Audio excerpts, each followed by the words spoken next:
সেই কালুর ঘাট বেতার কেন্দ্র থেকে যে কালো জয়ে কণ্ঠে উচ্চারিত হয়েছিল, আমি মেজর জিয়া বাংলাদেশের স্বাধীনতা ঘোষণা করছি। আমি শুরুতেই আমার মহান নেতার পবিত্র রুহের মাগফিরাত কামনা করি, সেই সাথে আশুরক মুক্তি কামনা করি। এই দেশের মাটি ও মানুষের নেত্রী, 3 বারে নির্বাচিত প্রধানমন্ত্রী, যিনি বারবার বলেছিলেন এই দেশ ছেড়ে আমি কোথাও যাব না, এই দেশের মানুষ, এই দেশের মাটি আমার ঠিকানা। 3 বারের প্রধানমন্ত্রী বেগম খালেদা জিয়ার আশুরক মুক্তি কামনা করি।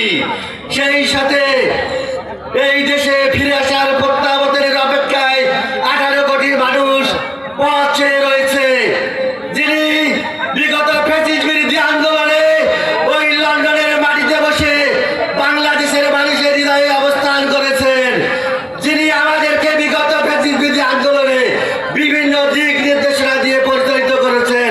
বিএনপির ভারপ্রাপ্ত চেয়ারম্যান জনাব তারেক রহমান বীরের বেশে আসবে ফিরে বাংলাদেশে।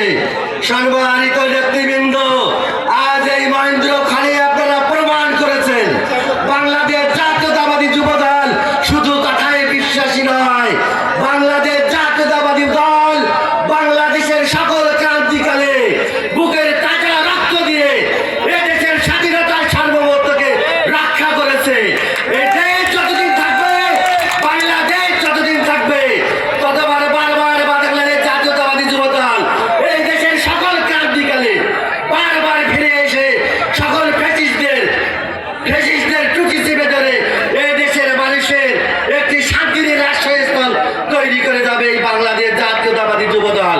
সম্মানিত নেতৃবৃন্দ, আপনাদের মনে আছে বিগত আন্দোলন সংগ্রামে দীর্ঘ 17 বছরের আন্দোলনে এই বাংলাদেশ জাতীয়তাবাদী যুবদলের অসংখ্য নেতা কর্মী বুকের তাজা রক্ত ঢেলে দিয়ে প্রমাণ করেছে দেশের সকল ক্রান্তিকালে আমরা প্রস্তুত আছি, প্রস্তুত থাকবো ইনশাআল্লাহ।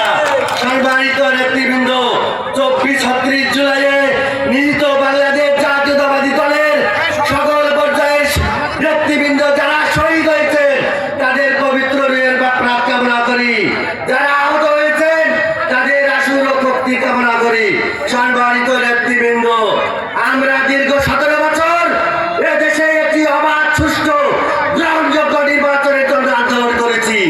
এই নির্বাচনের জন্য আমরা বুকে রক্ত ঢেলে দিয়ে বলেছেন ফ্যাসিস্টদের বিরুদ্ধে আমরা প্রতিশোধ নিতে চাই। সেই প্রতিশোধটা কি?